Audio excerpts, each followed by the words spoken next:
Blessed are ye when men shall hate you. Does anybody hate you? Well, then you're blessed if you're being hated for the right thing.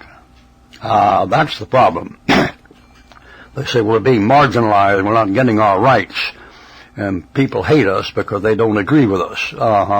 You're in the wrong shot. Look at here, 22.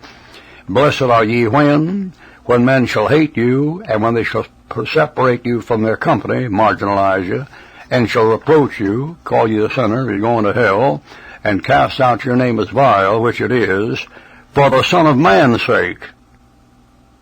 That's the problem right there. If you're not suffering because of Christ's sake, you're not suffering. You're just taking a suffering you didn't have to take, and you're not going to get a thing for it. If you suffer because you're an atheist, that has nothing to do with it. If you suffer because you're an evolutionist, that's got nothing to do with it. If you suffer because you're a minority when it comes to sexual and morals, if you're suffering because of that, if you're suffering because you're a sodomite, or suffering because you're a drug dealer, you're suffering for nothing. You're just cutting off your own head. You have to be suffering for the Son of Man's sake. Verse 22. Read it. Luke 6, verse 22. You can't possibly miss it. And cast out your name as evil for the Son of Man's sake. Not because of living a dirty life and pretending it's love and all that baloney.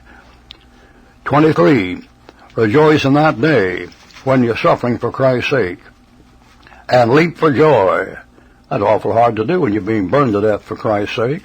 That happened all through the Dark Ages, getting flayed alive for the Lord's sake, dying in solitary confinement in dungeons for the Lord's sake. That kind of suffering. Not because you're living like the devil and trying to pretend you're a man when you're a woman, or pretend you're a woman when you're a man. If you're suffering for that sake, you're just a blank fool. Rejoice in that day when what? When you suffer for Christ's sake, for His sake, not yours. And leap for joy, for behold, your reward is great in heaven.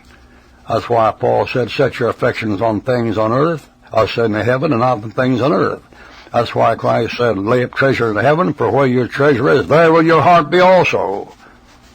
Not seeing how much sex perverse you can get away with before somebody calls it to your attention. Behold, your reward is great in heaven. For in the like manner did their fathers unto the prophets, the right prophets in the Old Testament, like Jeremiah, like Isaiah, like Zechariah, like Micah, like Nahum, like Haggai.